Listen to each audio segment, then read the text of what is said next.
This is the Mental Mettle Podcast, where we explore how to forge mental toughness and resilience in every aspect of life. Welcome, I'm your host, Coach Matt Thomann. I'm an ICF certified professional coach with a background as a teacher, basketball coach, and athletic director. But my journey took a dramatic turn in 2020 when I survived both cancer and a stroke. Those experiences shaped my mission to help others grow stronger in every facet of life. Today, I work with athletes, coaches, educators, and anyone who believes that positive mental health is both achievable and a personal responsibility. This podcast is dedicated to helping listeners develop a positive version of toughness, one rooted in resilience, focus, and growth. Whether you're looking to excel on the field, in the classroom, or in life, this is your space to learn, grow, and take action. Join me on this journey, and together, let's forge your mettle. Welcome to Mental Mettle Coaching, where our mission is to help you learn to thrive in the face of adversity, not just survive it. We are passionate about empowering you to live, play, and work with a resilient and spirited mindset. Hi, I'm Matt Thomann. I'm an ICF professional coach and keynote speaker. My background as an athlete, basketball coach, teacher, and school administrator has equipped me with the insights that resonate deeply with the schools, teams, athletes, and coaches I work with. However, it's my personal journey through anxiety, cancer, and an ischemic stroke in 2020 that truly brings authenticity to my presentations. While learning to speak and write again, I also pursued and earned my ICF coaching certification. Now the practices I embrace are more than theoretical concepts. They're a way of life. Developing a positive mindset is within reach for all, but it requires self-awareness and the repetition of intentional activities. At Mental Mettle Coaching, we'll guide you, your staff, and your students on this transformative journey. Together, let's forge your mettle. All right, welcome back to the Mental Mettle Podcast. I'm your host, Coach Matt Thomann, and I'm here with my guest today, Garrett Mueller. And Coach, I'm going to run through, I got a little bio here on you, some stuff you've sent me, some stuff I've checked off the internet, but, you know, this is our first time meeting, so I get done with this. You tell me where I'm wrong or if there's anything I needed to add, right? Sure thing. My guest today, Garrett Mueller, head football coach at Stewartville High School in southeast Minnesota. In the last few years, as far as Minnesota and smaller school programs, it's about as successful as you can get. You've coached about 18 years overall, the last 15 at Stewartville, and the last 8 as head coach, correct? Yep. You got it. And in that time, you've got a record of 70-14 with 2 state championships and at least one 30-game win streak. Correct. It's been a good ride. Okay. So I was going to say, that's pretty good. You were, honestly, when you put that sort of resume together, I could put all kinds of lists of your coach of the district section, even coach of the year honors. But what's some really cool things that I want to talk about? You also coach right beside your dad, who you played for, who's a Hall of Famer.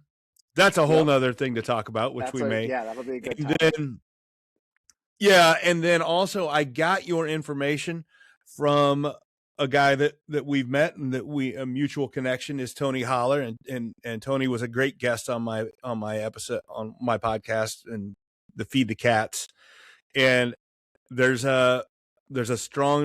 appears to be a delineation between your record before and after Feed the Cats, and we're going to definitely talk about that. Or at least it certainly made some change. So we're definitely going to talk about that and the mental side of it and the physical side of it. And I'm just so happy to have you on. It's going to be a great conversation here. But what did I miss, Coach? No, I think you hit all the highlights. It's been a great run, and it's fun.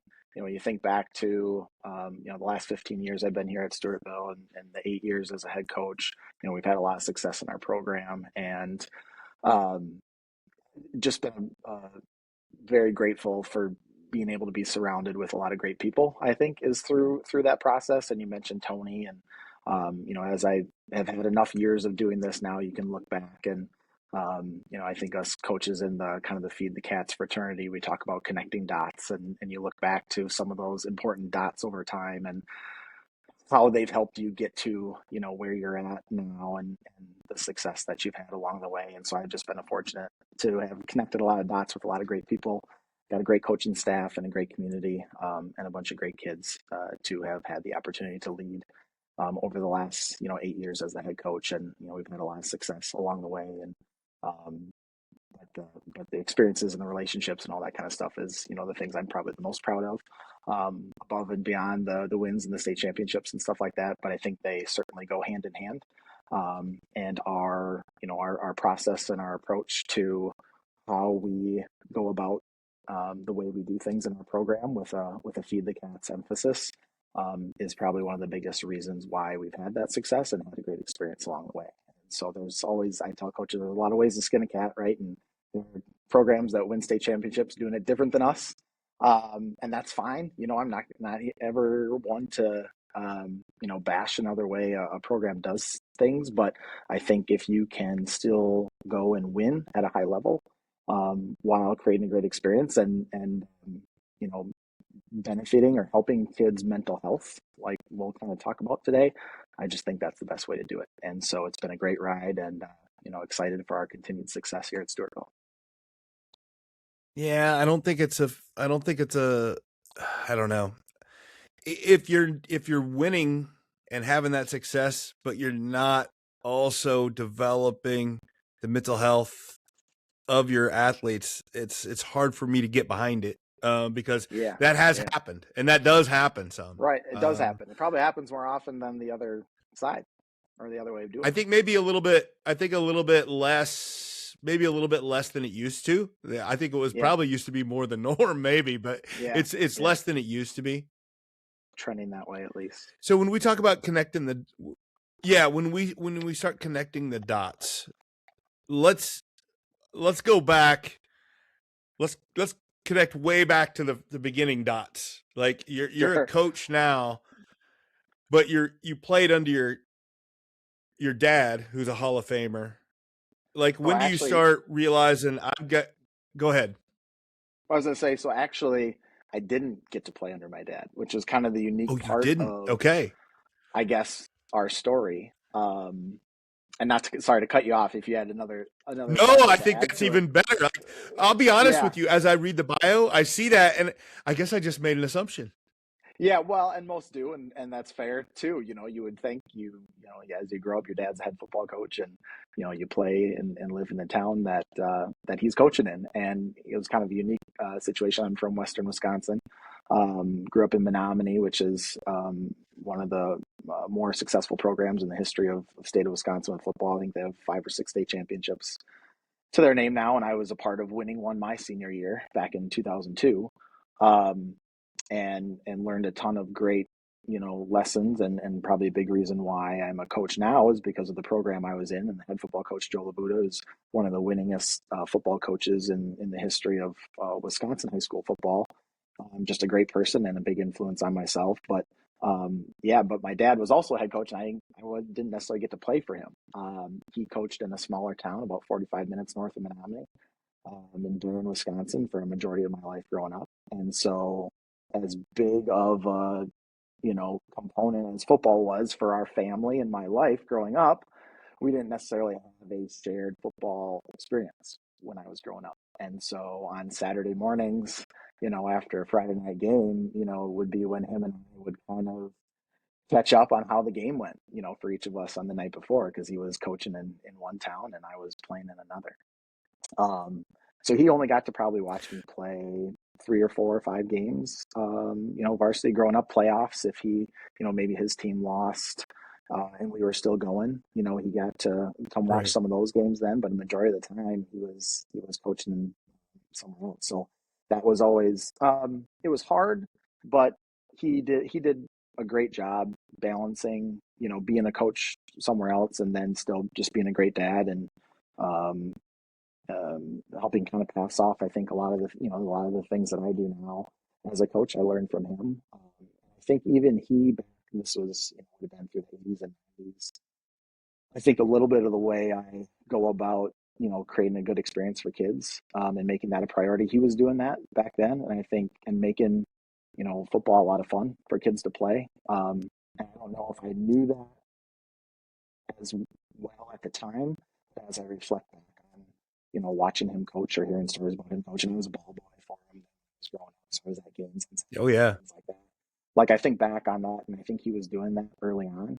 And I think a lot of the guys that he coached, would look back fondly on their time playing for him and things like that. So I think I come by that honestly a little bit, or naturally from watching him grow up. But now, fast forward 25, 30 years, and he's, been fully retired from being a head coach for a long while now.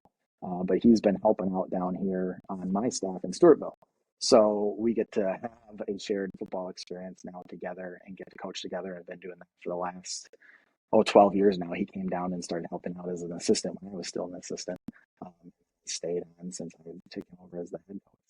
So that's been really cool to kind of, I guess, make up for lost time or catch up, for missed experiences back when I was younger. Well, let's be Just a really honest. I special thing. mean, let's be honest. The relationship you're able to have with your dad now as you're older is probably always better than it would have been with you playing for him as Sure, a much punk high school different, kid, right? right? Yeah, I mean, let's exactly. be And I honest. got, oh yeah, 100%. When I got two boys of my own now, and I'm coaching them in their youth sports and stuff. My oldest is seventh grade, and he had his first year of tackle football this year, and so he's only 2, 3 years away from now playing in the varsity program. And I just am thinking now, oh man, they are not shy about letting dad know what they think, in those team settings. So Yeah, something we're gonna have to navigate here yeah. The coming up fact very that shortly. listen, yeah, the fact that you have two state championships does not Oh hold no. any water whatsoever at the dinner table. When you no No, nothing. no, they still know best. Absolutely. That's very true. Right. Yeah. Well, it's not to get too personal, but like when you're not playing for your dad when you're in high school, was that by design? No, not necessarily. I probably could have, like back in so I was, going to high school through the late 90s and early 2000s. And, back then, there wasn't as much like open enrollment or kids moving, bouncing around Right. or going to, different high schools and stuff like that. And we were in a more, I guess, remote part of, it wasn't like we were in a suburb of a large city where there's a bunch of school options that you could, easily get to and things like that. So I grew up in Menominee my whole life and had a ton of friends and had, strong roots there. And, by the time I was getting ready to go into high school, there was probably somewhere in the back of my head that thought, oh, it'd be really cool to go play for dad up at Barron.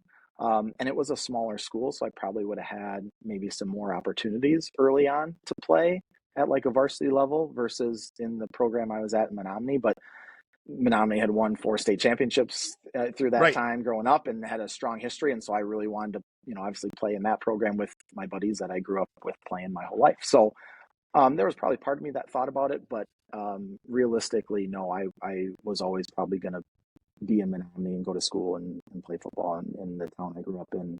He just happened to, have a career in another town a little ways away. And so just how it worked out. Yeah, no, and then so fast forward, you get as you talk, you start working as an assistant there at Stewartville, and then you got the head coach job fairly quick. No, I mean not quick, but you About you seven became, years. uh, yeah, I can tell you're a younger guy than I am, but so you got a head coaching job fairly young.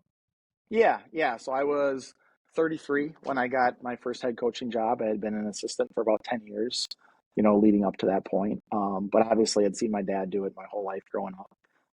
Played in a strong program in high school. I played at the University of Wisconsin lacrosse in college. There's a really strong history at the collegiate level in Division III. And so I've had experience of getting to play for a lot of great coaches. And so just kind of always knew that was something I wanted to go in and do.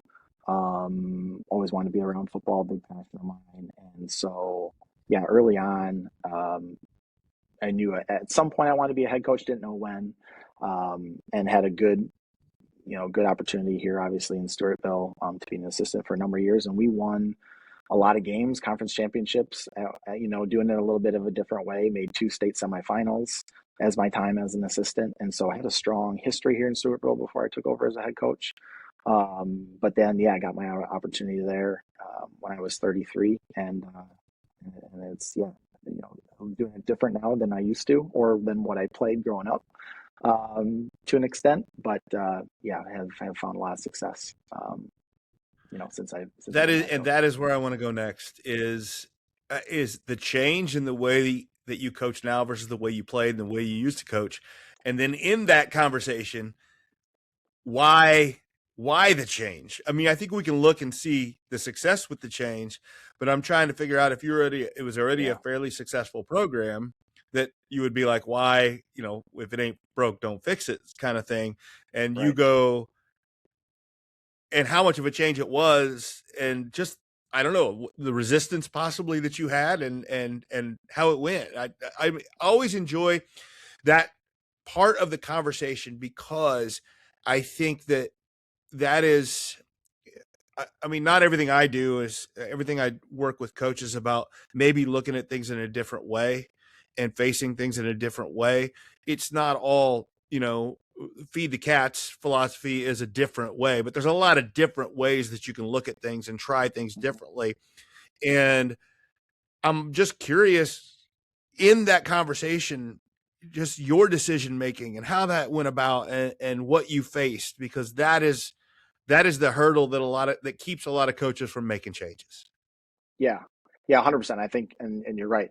Everyone's afraid of change, right? And taking that first step is always Right. the hardest step to take, especially if you've had any number of success before that, because you're worried about, what if you get worse, right? And then now you got to answer to the changes that you made and try to defend that on top of, less success maybe with it. Well, it's a good way So to not be a head coach anymore.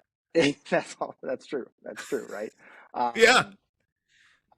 So yeah, so back in uh, so my last year as an assistant in 2017 in Stewartville, we had like a 500 season. I think we went like 5-4. So still one more games than we lost, but we were coming off of state semifinal appearances in 2014 and 2015.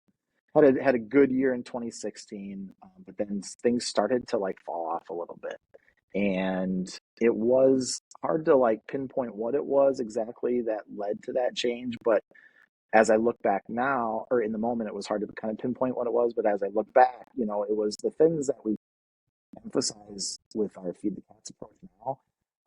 Kids weren't necessarily loving, coming to practice. It was a grind all the time. They weren't having a great experience. Guys were getting injured. Like we didn't have our best guys on the field throughout the course of the season. And we're not a big school. We got about 600 kids or so in our high school, and compete at the third, fourth, tier division in the state of Minnesota. So kind of right in the middle. But if we don't have our best kids, on our team on the field, it's going to be hard to win week in, week out. We play in a tough league, and so there's a lot of those things that were happening that were leading to kind of having that 500 record, and I come from a lot of successful programs. I'm an ultra competitive guy. Winning's not the priority, but it's important, right? And results. Right. And so, and that's a big part of the reason why we do it is because we want to go win. So it's like, what what do we got to do to kind of get back to that? And as I took over then, and as a head coach in 2018, it was a lot of the same kind of stuff. So we went like back to back years of just not great. And in the off season between the 2018 and 2019 season, I came a clinic video from Brad Dixon, who I think you've had Yep. on the show or know a little I bit have. from Yeah. the state of Illinois there. And he was talking about the sprint based football and Feed the Cats and Tony Holler, and sat down and watched through. I didn't see it in person, but it was like a recording of it, and immediately started a deep dive, into this philosophy. And it was answering a lot of the questions that we had in Mm-hmm. our program about why we're not having a good experience, why we got injured kids, we're not winning. And so like that off season, myself and a couple of my assistant coaches, I shared it with them. Lucky to have a bunch of kind of younger, enthusiastic, growth minded coaches that were willing to try something new and different. Yeah. And I've, had that question from a lot of people, like, was it hard to make that transition? And ultimately, the answer is yes, but I will say I had a great group of guys to do it with. I never had to fight, maybe a resistant coach or a group of people that were like, we're not going to do, we're not going to support you on this, or we're not going to try this. Everyone was very willing to try something new because, the results that we were getting weren't what we wanted. So I was fortunate to have a really What about good group of guys to do it with. what what about if you're at a program that has had some success in the past? I think that one of your groups of people that might be the most resistant would be like parents of players Yeah, that right. are like, well, Yeah, that like, hey, we won and we didn't do it like right. this. Like, why would you? Hey, it's not the way we do Yeah, it. yeah. Maybe that is that an experience you had at all? Yeah, we did to a degree. I would say not necessarily vocally, but I mean, probably, behind the scenes, there were probably plenty of people questioning, like, what the heck is this guy doing? We were for that. So the first year, we really kind of turned everything upside down and went full in on our Feed the Cats philosophy and our football program that would have been the 2019 season. And we had a senior class that year, great kids, really good leaders, hard workers, had done everything the right way, but not super talented. Hadn't won a lot of games coming up through their ninth grade year, their JV year, and so, but were passionate about finding ways to be successful. And so, as we shared some of these ideas with that group, they were fully bought into, yeah, let's try this, because what we've done the last couple of years obviously hasn't worked. It's their last. Most of these guys weren't going on to play Right. college football or anything like that. So this is their last chance, right? So they were very willing participants in trying something different, something new. So it was a great group of kids to start it with. And then we did have a pretty talented junior class behind them to kind of fill in some of those talent gaps that senior class had. So it was a really good mix of kids to try it with, because we had kids that went on, one kid was a junior that year who's playing Division I basketball still right now in his senior year. Another kid that went on to, play Division I football for a few years. So we had some talent there. We had a good group of seniors from a leadership standpoint. I had a great coaching staff to support me. And we ended up going undefeated in our first year of doing this. So having that, like, early success really helps sell that process to the community, to parents and things like that. I I think mean, people that's it, maybe, right? right, when you have that early success, that obviously helps at least solidify that a little bit, because we had, again, it had been 3 or 4 years, right, since we had won level. And so to get back to, what I think people in our community expected and were wanting to see, that was happening. So they were willing to, maybe put aside some of their, whatever difference or thoughts about, doing this a different way, because it was delivering results. And I think that's the big thing with a sprint-based football or Feed the Cats philosophy. There are certainly, not everyone's going to win the state championships every year, but just about every program that, consistently implements it the right way, wins, to a pretty high level. And so I think those results in itself tend to sell it, on top of the mental side of how the kids then were feeling, being a part of that Well, I program. mean, yeah, I mean, you have to be like, okay, I want to try this. I think it's going to work. I think it's going to help. But then right out of the gate, you go, what, 9-0? Yeah. Like, So we you went have to undefeated be regular like, season, and right. So it yeah, was like, I okay, mean, on some level, you have to be like, okay, like we're on to something I here, didn't expect right? Yeah, that. didn't necessarily Yeah. expect that. No, absolutely not. And so to have had the early success, and then you get buy-in from the kids, and you get support from the community and administration and things like that. And so for us, it was I wouldn't say an easy transition, but it was one that we were able to work through, pretty well, and then kind of keep that rolling all the way through. There have been other programs that have had to work a little bit harder at making that transition. But a big thing we tell, coaches who are looking to make that switch is, if you're a 1 or 2 win team, we you would never expect to go win a state championship in year one of this, Right. right? So like maybe you go from a 1 or 2 win team to a 500 team, all right, or a 500 team to competing for a conference championship, to competing for, a section championship, to competing for a state championship. So there's levels to that, right? And it wasn't until year 6 for us before we won a state championship of doing it this way. So it takes, we had Right. success through that time, but it's still a process, just like anything, to really work to get to that point. Well, the connection between cause and effect is not nearly as connected in time and space as we want it to be. Right. But that's And we it talk just about playing isn't. talk about playing the long game, right? And just being patient, Yeah. and letting, Tony has a quote that speed grows like a tree, right? And so we kind of take that and apply it to the rest of our, Yeah. your success as a program as well, right? And you gotta lay the foundation, lay the roots, and stuff like that, so that that success eventually, can be supported long term. Yeah, so I want to get into the mental side of it here in a minute, but first, I've had Tony on the show, I've had Brad Dixon on the show, but for anybody who's listened to this, and because we haven't really talked about yet what sprint-based football is and what the actual change that you made in your daily practice in your game. Give me the like the short Sure, the short ask version, GTPT, the version of what is the actual change without you using the word sprint based football. Tell me what you do different.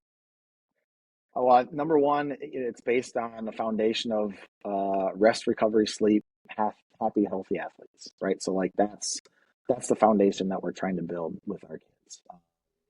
And so creating a great experience and making football the best part of a kid's day. And so when you start attacking it through that lens, right, all of a sudden now you look at some of the things in your program that don't necessarily have an impact on success, and are then not creating a great experience. And it's like, are those things really necessary or needed? And it's a pretty eye-opening process, I think, if you're honest about it and go through it, and you start finding the things that actually have an impact on performance. And that's the big thing with sprint-based football, is it's rooted in performance. And so we're going to create an atmosphere where kids love to go be at practice. They're going to compete at a high level. They're going to perform in practice on a daily basis to the same degree that they would on a Friday night in a football game. And we're going to provide ample amounts of rest and recovery so that kids can repeat that performance at a high level for as long as possible. And when performance starts to drop, then that's it.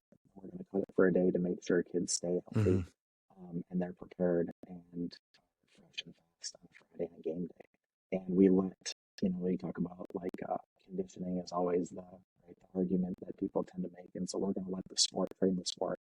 And we're going to go into it, week one or the beginning of a season, 100% in shape and maybe only 80%, 100% healthy and maybe only 80% in shape. And we're going to let the season condition us. So by the time we get to the postseason, we are fresh and fast, mentally, in a good standpoint. We're not ground down, tired, and sore.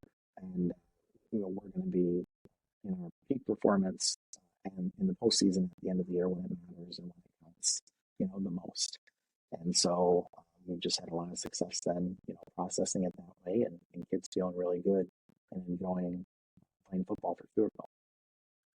So you're saying that, in your opinion, winning a state championship is not built on doing 100-yard bear crawls on a Tuesday, up downs or every 5 yards, or up right? down. Do the gassers back and forth slow across the field. No, far. But that's the thing you have to give up, right? That's the change, yes. right? Right. That's a big part of it. That side of things. But I think even then too is like when we started moving to a performance-based model, right, in practice, where we're asking our kids to practice, and I think every coach does that, right? Like that's not new, is to say, oh, practice like you're going to play, right? And so we do that. we just make sure we create an environment where that's actually possible. I think a lot of coaches from a more traditional model say that, but then in practice, they don't necessarily provide opportunity for the kids to perform at the level that they do at game day, or Right. provide the amount of rest that's required for them to perform at that level. Um, and so we saw the quality of our practices and the quality of our work go up dramatically when we start to reduce the volume or how much we ask them to do, and we increase Right. the intensity of what they're doing. And then the retention and the transfer of the skills that they're building starts to improve as well, because they're having to do it at the at the rate that they're asked to do it. So um, yeah, we by reducing the volume or the amount of reps, we increase the quality and increase the retention and the execution.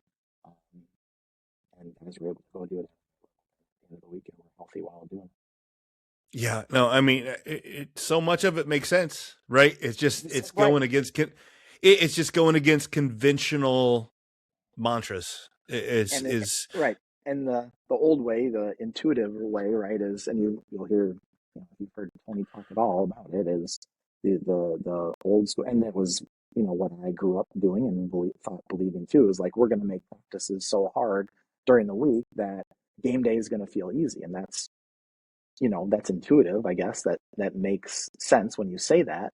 But in practice, when you're doing that, you're, destroying the kid Monday through Thursday, hoping that mm-hmm. Friday is easy, but then he goes into Friday at, 60, 70% healthy and fresh. And then they're just destroyed by game day and haven't had enough recovery to actually perform at a high level. So game day doesn't feel easy because their bodies and their minds are destroyed through the week, Monday through Thursday. So I think the old school way, or that mentality, it's intuitive, but in practice, it just doesn't work that way. No, especially when you get to what you're talking about, the main goal is to make the happy, healthy athletes. We've got the healthy, right? Just Yep. because you have to get that, but now's the time I want to talk about the happy, like, Yeah. and the mental, what it does with the kid mentally, because that gets undersold too, right? Like that Agreed. is there. I believe that there has to be a huge piece of the feed the cats that leans into the mental part of it. Yeah. And I think probably the side that doesn't get talked about as much when coaches talk about the benefits of Feed the Cats, or, a lot of times it's the performance side, like we've talked about or you've mentioned, which is a huge piece. But mentally, I think as much as anything, it's, again, going back to, what's it rooted in? It's creating a great experience for kids and making football the best part of their day. And I don't think there's a lot of high school football players when they graduate high school that look back and say, man, football practice was my favorite part of high school. But Parents, is your athlete ready for the upcoming sports season? They might have the strength, the speed, and the skills, but without confidence, they can still struggle when the game is online. Skill and strength are great, they're necessary, but they're not used to their full potential without the right mentality. Confidence is key. It's the key to unlocking that full potential. And at Mental Mettle Coaching, I offer personalized sessions designed to build the confidence your athlete needs for a successful season. My proven techniques empower them to perform under pressure, both on the field and in life. Don't let a lack of confidence hold them back. Book a free session today and discover the power of confidence. Visit the website, get started on the journey to a more confident, successful athlete with Mental Mettle Coaching. that is my mission for our program, is for kids to look back and say, playing for Stewartville football was the best part of my high school experience. And I think a lot of the kids that graduate the program would say that. And that's, again, when I think back on, our success that we've had, that's one of the things I'm most proud of. Because we're creating an environment where kids enjoy being there. And it's not like we're, just goofing around and, playing games and stuff all the time. We're creating an environment where kids enjoy competition and improving and getting better, and being positively supported by, by the coaching staff and something that we talk a lot about, and something that we at times struggle with consistently doing is providing that positive feedback for kids and helping them improve through that lens. Most of the time as coaches, we're constantly correcting kids or giving that criticism about what they did wrong and what they need to fix and do better, rather than, hey, that was a great, great first step, great execution, and that, and just like building kids up positively for what they did and that positive reinforcement. John Wooden with, with UCLA, he has talked about having like a 5-to-1 ratio of positive to like negative feedback for a kid. And I don't know if that's actually attainable. 5-to-1, that's really tough to do.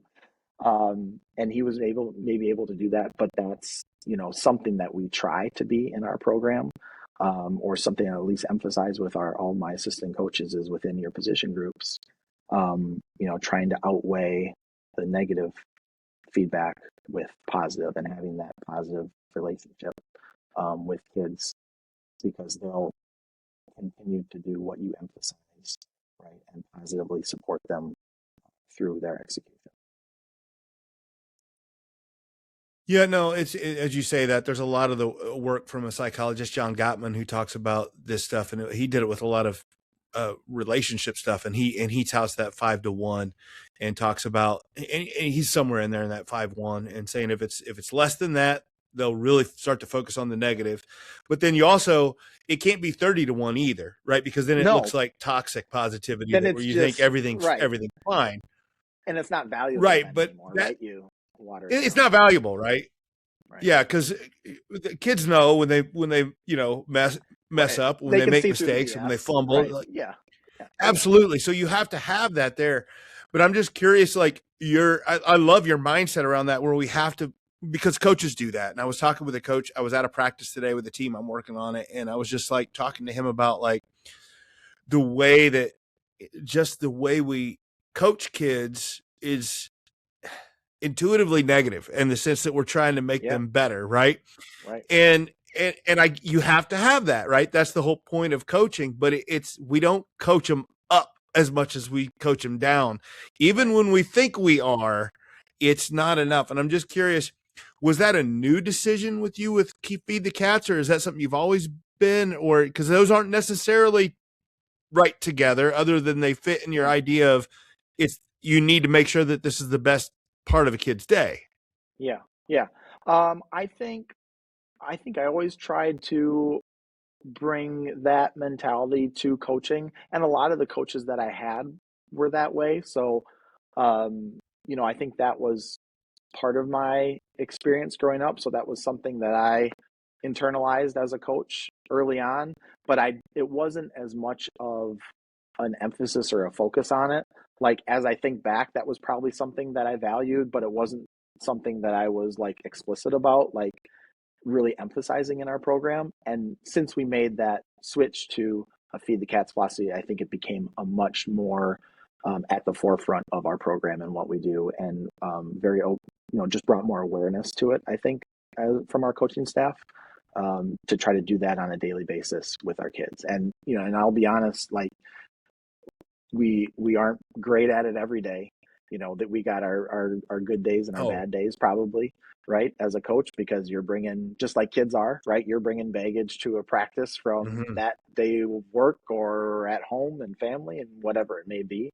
But I do like to think, a vast majority of the time, when we all step on the field as a program, between our players and our coaches, we're able to push some of that stuff aside and just focus on creating that great experience for each other.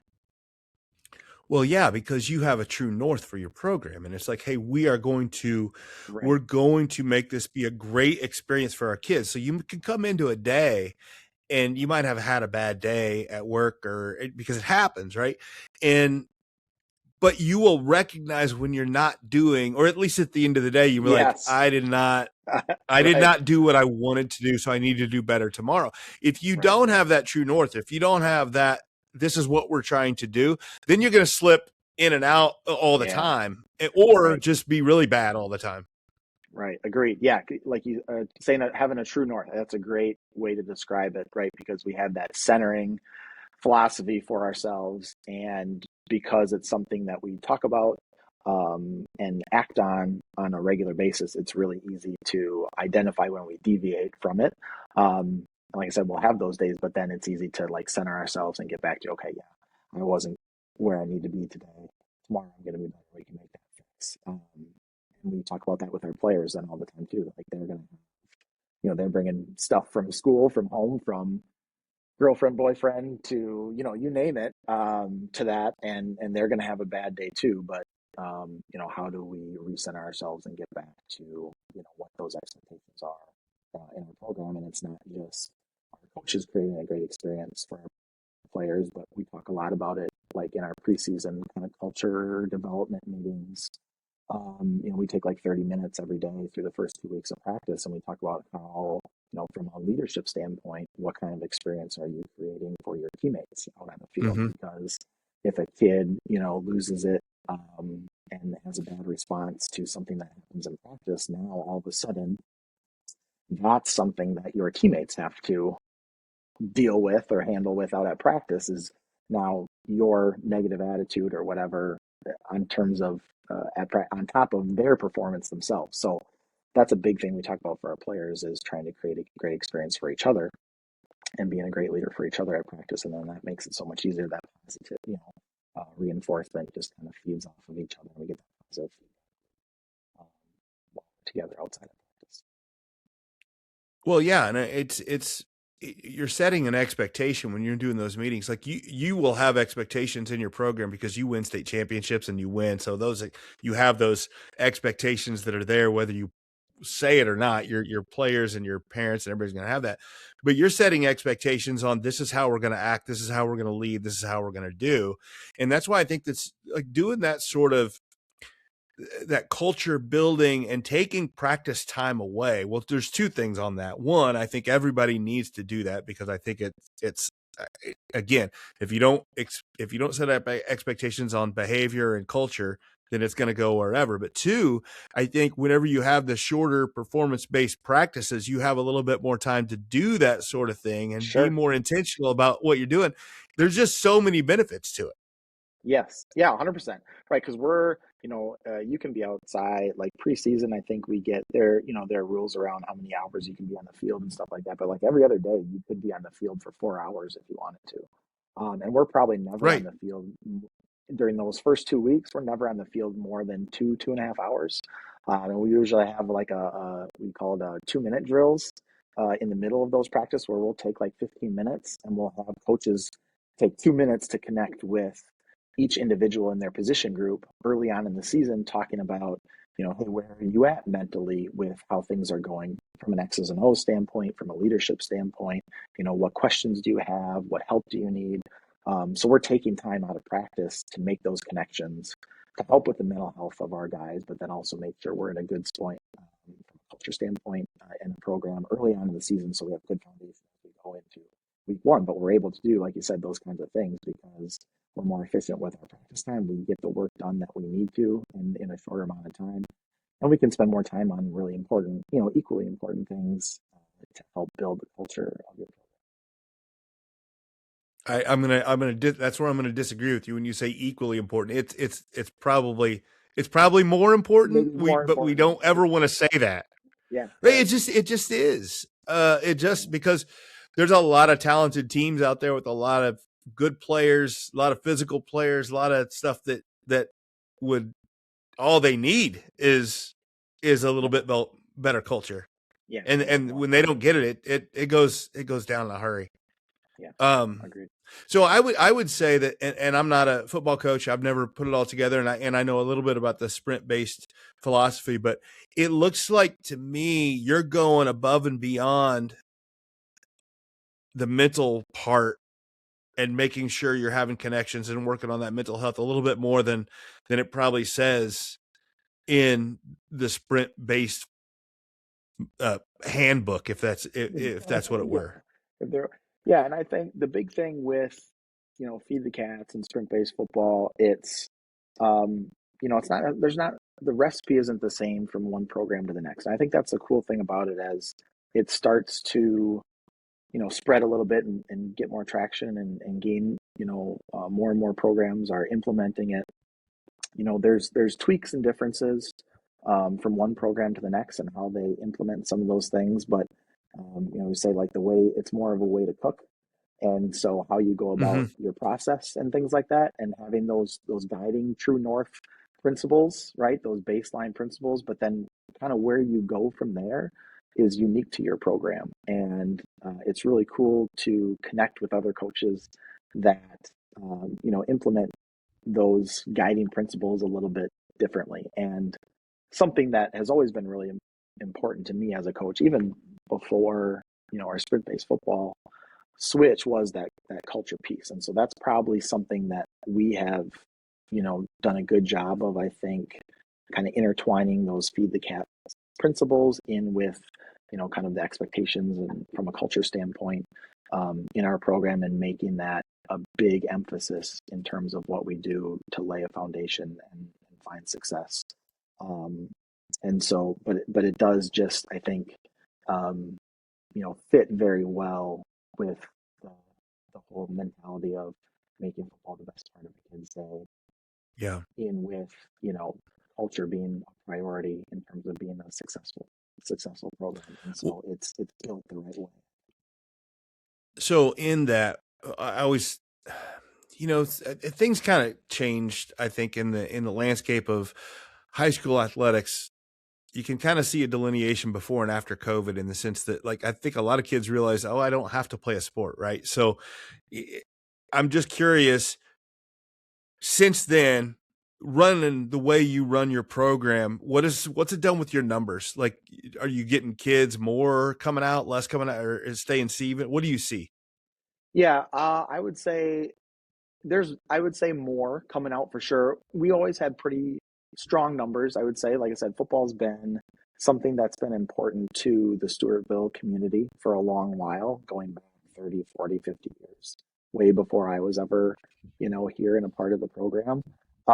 So it's had strong numbers. I think we saw a dip there as kind of toward the end of my time as an assistant, and my first year or two as a head coach, we saw that dip, and then that, we made that transition to feed the cats.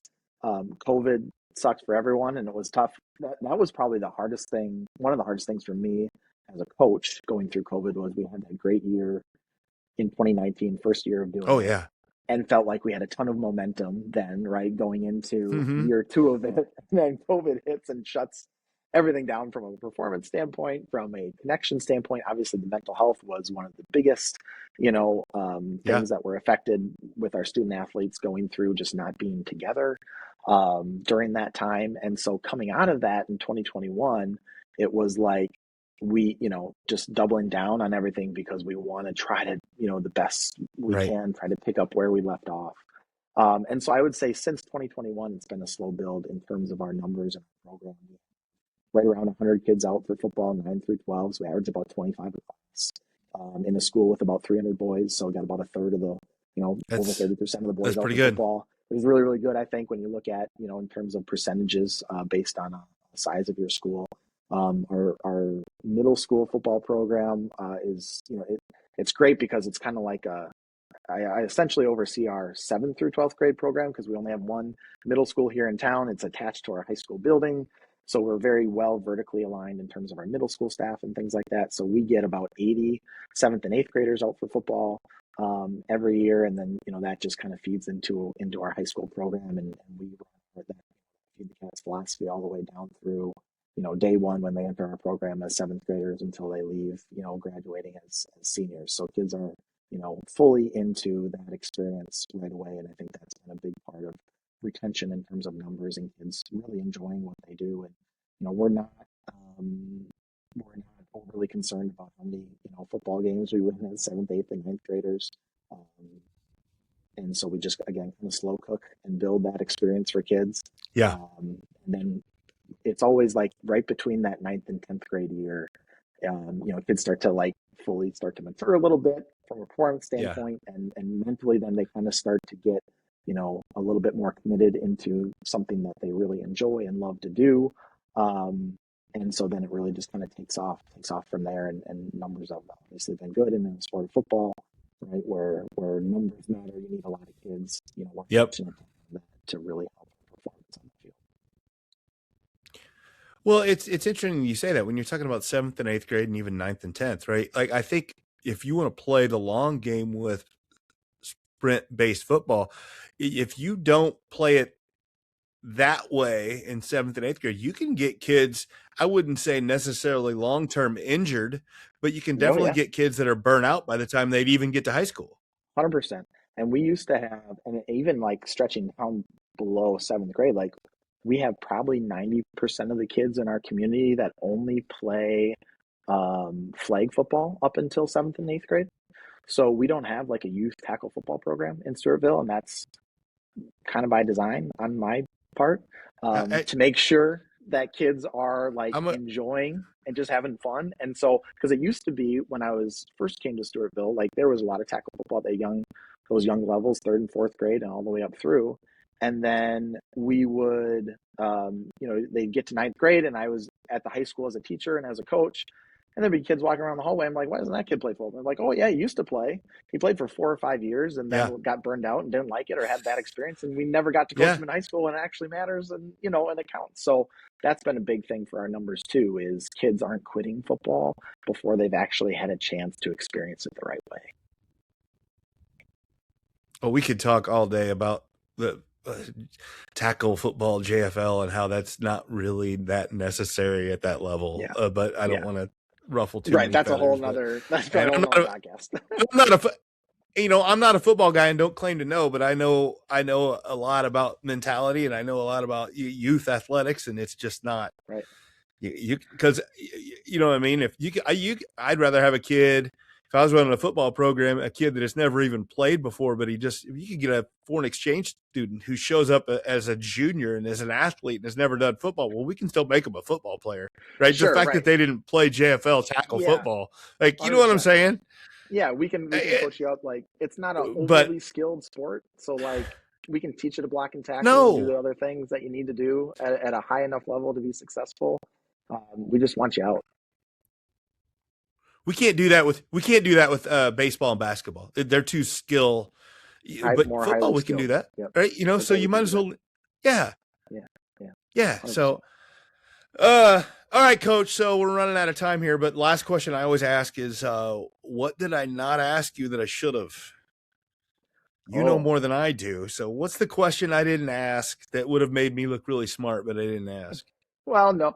So, like this year I did a presentation for, Tony runs and Chris Corfus, they run a clinic called the Track Football Consortium, and it's the best clinic there is, just great people and great content.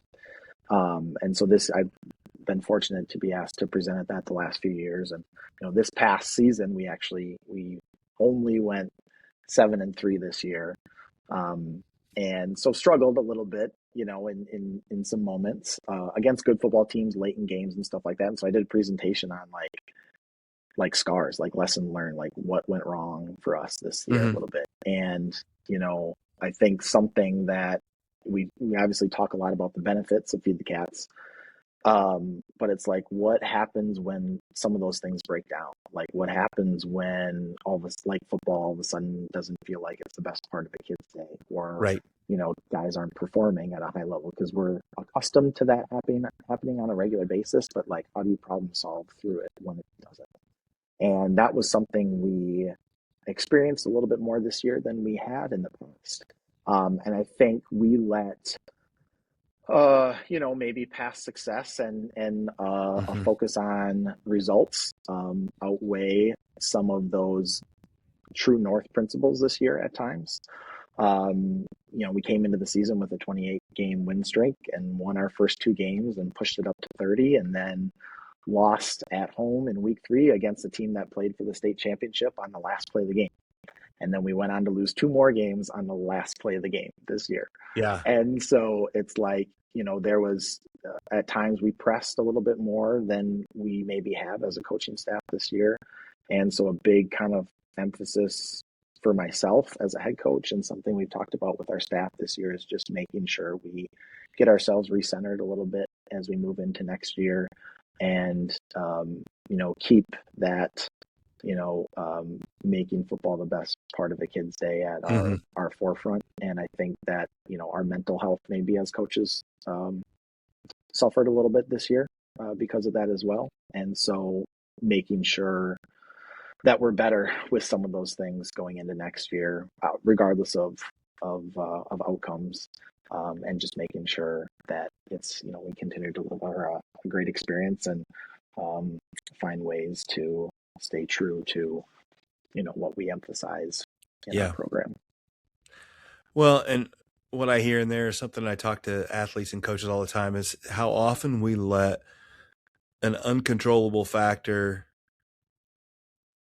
hamper a controllable factor, right? Sure. So think about how many times like a losing streak boils down to that. We're thinking about something in the past, a mistake, some expectation, an attitude, something we can't control affect something we can. And that's it's once you get in a negative spiral, it's kind of hard to get out of it sometimes, but it's so what you have to do, which is why you have to have, again, here's our principles, here's what we're going to try to do.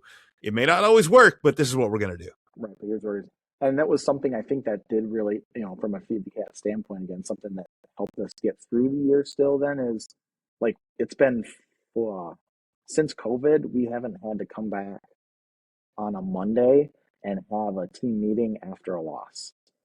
So we had always, that was something we had to like problem solve our way through. After that week 3 game, we had to come back in week 4 on a Monday and remotivate, try to remotivate kids to go out and compete again the next week. We hadn't had to do that as a staff for 4 years. And so we learned a lot, I think, about ourselves as coaches, and how important that Feed the Cats philosophy is, because we still then, despite some of our struggles this year, we're still, found a way, I think, to bounce back after those losses. We never lost 2 in a row, right? We were able to bounce back and win this game, and still have healthy athletes. We were able to dress everybody in our last football game this year. 100% guys dressed and participated in that game. And I think ultimately at the end of the year, we were still able then to look back and be proud of, what we did accomplish, despite, the sting of losing the last game this year.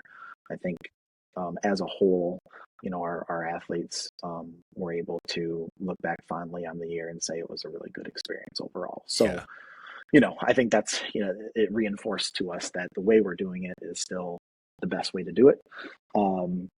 But still, it makes it tough. All right, Coach. Well, it's thank you so much for joining and having this conversation. It's just been a great one. I love again, as I said at the beginning, I love having conversations with coaches that change things, do things different, see the success, and in so doing it, have the mental health of their players be one of the main goals, not just the winning. And that, man, I've got a lot of admiration for what you're doing, just for that right there. You bet. Well, I appreciate it. Yeah, the last thing we like to say in our program, we got this from Steve Jones, who's a great coach in Wisconsin, is hunt the good stuff. And so that's something that we always try to, is kind of a mantra of ours. And so if I can leave the listeners with one thing, and to take back to your program, it's hunt the good stuff. And that's a great hunt way the good to, stuff. I think to go about bouncing back from adversity and keeping a positive mindset about what you're doing. We got to shut it down, because I could talk about that for hours, about the need to hunt the good stuff, because we have a human condition where we seek the negative. So you have to really you have to like be so focused on that. Like, yeah, you really got to dig into that. So it's so necessary. So thanks, Coach. I sure appreciate it. Thanks for coming on. You bet. Appreciate you having me. Coaches, do you dream of guiding mentally tough athletes towards a championship? Kids that are resilient, persistent, and unshaken by setbacks. Well, in today's world, those athletes aren't born. They have to be developed. Many athletes face significant challenges and risk burnout. So how do we foster that mental toughness without overwhelming them? Well, introducing the Ember to Inferno program, Building Mentally Tough Athletes. This series is designed specifically for coaches, offering a deep dive into your own journey of mental toughness and equipping you with practical tools to build confidence and belief in your athletes. Rather than just simply adding more adversity to their life, we focus on creating a strong foundation for mental resilience. You'll learn how to transform a spark of motivation into a blazing fire of toughness, using techniques that address challenges like social media pressures, athletic stress, and trauma. Don't just wish for mentally tough athletes, build them. Join the Ember to Inferno program today and ignite the potential in your athletes. For more information, contact me, Coach Thomann, at Mental Mettle Coaching. So there are a lot of things I love from that interview with Coach Mueller at Stewartville, and I think that the few points that I will want to really reiterate and really talk about are, he's a feed the cats guy, and I've had Tony Holler on the show, and I've talked to other coaches, football coaches that do some of the feed the cat stuff. And there's a lot of benefits to it that we can talk about physically and some of the hardware they get with it. And I get that, but I want to really dive into some of the mental parts. And I say that knowing that even if you listen to this as a football coach or any kind of coach and say, I'm not willing to do that complete idea of the feed the cats, which is perfectly fine. That's not what I'm touting. But the points I want to make here is there are some really good pieces from the mental aspect that is so good for an athlete and for a program. And I want to bring out those points that I definitely heard from Coach Mueller. And some of them are definitely tied to feed the cats, and some of them are just the way he runs his practice and tries to do everything that I think that he would do even if he wasn't doing the feed the cats. So just some points here that I want to reiterate. Number one, first of all, his idea of making football the best part of a player's day, best part of a kid's day. And I think it's so important. A kid coming to practice should be a release for a kid who has a lot of things going on in school, a lot of things going on in social media, a lot of things in the pressures of the world, and coming to practice should be a place that should lift them, not drain them. And I understand that there are a lot of practices, a lot of coaches, a lot of programs where it's the opposite. A lot of us played that way, where it was the last thing you wanted to do was ever go to practice, and where you just hated going, and it drained you mentally, physically. It was a negative place. And to be able to change it from that idea to the place that you want to be, that your best part of your day it's a big ask for a lot of programs, but I think it's something that we need to start to move the needle towards and start to work towards that and have that be a goal. Now, part of that is teaching kids to really enjoy the hard work that you have to put in. And I think that's a big part of it. And you can get kids to do that, but I think it has to be on the mind of a coach to want that to be the case, and something that you notice. Hey, did my kids enjoy practice today?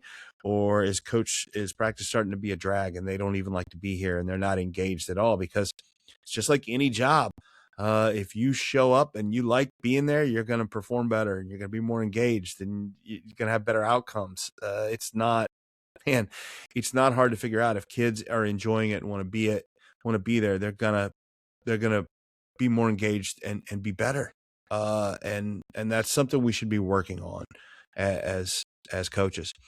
Another one is the idea about, and this one is definitely a feed the cats thing, and how they run their practices to have kids be more healthy, less injury prone, and overall faster versus tired and broken down, and just the idea that you're tough, but you're actually broken down really as well.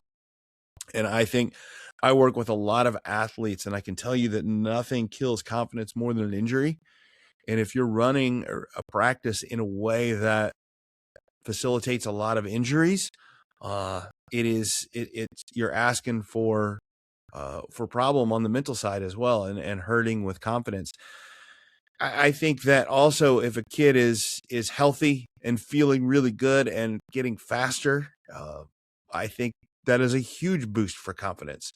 And that makes a huge difference in performance and the outcomes when a kid comes at you and comes to a game feeling healthy and confident. And it's such a advantage from the mental performance side. Another one is, and I love this one, is he stated multiple times in there that the mental health of his players is stated as a priority.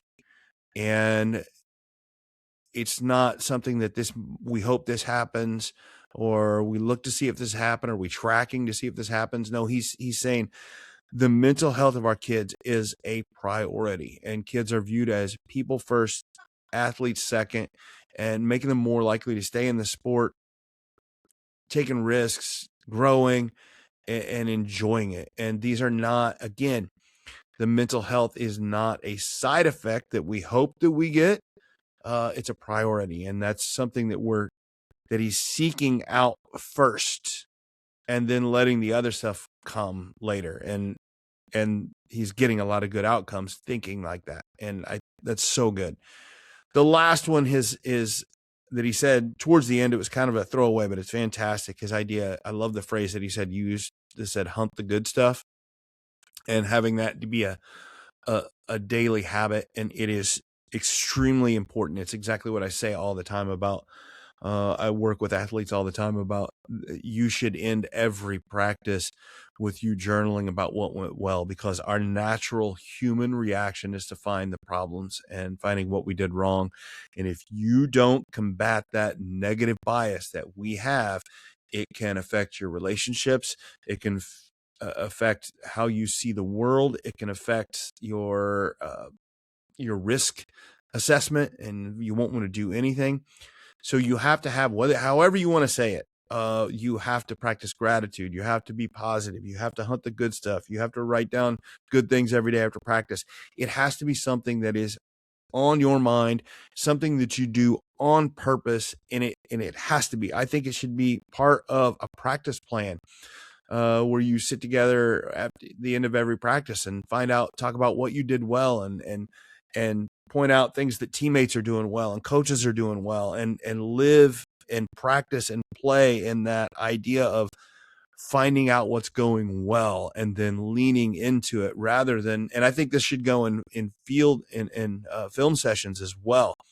And there's a great episode of mine earlier with Greg Tonigal. I can't remember the number, and he's a national championship winning college basketball coach that talks about how they changed everything and spent and look at film now differently, and they do what Garrett was saying here and hunt the good stuff. They watch film to look at what they're doing well and to build on, not to say everything we're doing wrong. And you can still improve. Okay. You don't have to be negative all the time to help you improve. Or like, if I don't see the negatives, then I won't improve. And that's nonsense, because you'll see, you'll naturally see what you need to get better at. But it's more important to hunt what you're doing well and improving. And I love that he says that Garrett is saying that. So all those things about just making football the best part of their day and keeping them healthy and making sure their mental health is good and hunting the positives. I mean, he does these things, and then he goes and wins state championships and runs off 30 games straight. Like, it's not an accident. And he even said it, he didn't go into this. He got all these wins and got these championships not by focusing on those, but by changing what he was doing and looking at things differently and doing it positively.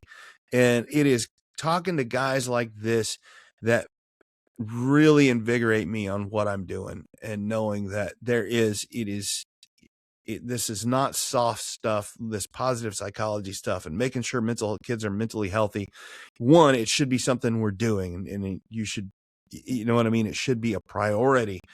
You are, as a coach, it is your job to make sure your players are healthy, physically and mentally, and not to just overlook it. And not only that, but when you do that right, you can also win. It's not an either or thing. In fact, I think it's the other. I think that if you keep them mentally healthy and physically healthy, then the wins come. There's X's and O's and all that stuff in there. I get that, and that's a huge part of it. But I think we overestimate that part of it.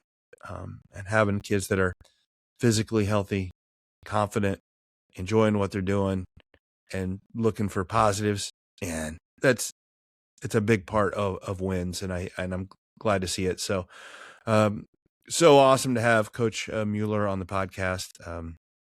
It's really, really great. The podcast is going great. I got some good stuff coming up. Continue to like, share, and subscribe. I have seen some episodes really lately get a lot of hits on YouTube and a lot of downloads on the audio portion. Just keep sharing it with people. Please do me a favor. Just like, share, subscribe. It really helps me out. And if you have anything for me I'm so busy lately getting into schools, working with schools, doing professional development, working with teams. And that's the other thing. I get reinvigorated when I keep getting asked to come back and do things. And I know that this positive stuff is starting to take hold. And I'm so excited to be part of that movement and really helping that. And I want to continue to do that. So great guests like today really help. So on that, last thing I'll say, if you've got a good guest for the Mental Mettle Podcast, hit me up, send me a message, and I'd love to have them on. So that's it for today. Thanks for joining. This has been the Mental Mettle Podcast. I'm your host, Coach Matt Thomann, and always remember to forge your mettle. Thanks for listening to the Mental Mettle Podcast. Don't forget to tune in every week for more insights and strategies to help you forge mental toughness and resilience.